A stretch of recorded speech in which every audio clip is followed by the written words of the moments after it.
Good evening and welcome to our daily news bulletin.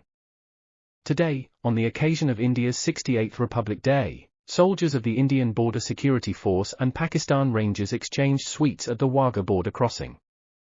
The two nations share a tumultuous relationship, but the gesture of exchanging sweets has become an annual practice as a confidence-building measure between the two nuclear-armed neighbors. The exchange of sweets also takes place on major festivals and days of national importance for both countries.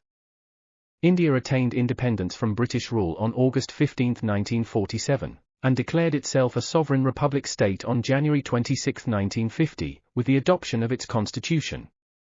This day is celebrated as Republic Day in India. Speaking on the occasion, BSF Commandant, Sudeep Kumar, said, "On the behalf of DG BSF and BSF, Happy Republic Day to all my countrymen, and on this occasion, BSF presented the sweets to the Pakistan Rangers." The exchange of sweets is seen as a goodwill gesture that promotes peace and friendship between India and Pakistan.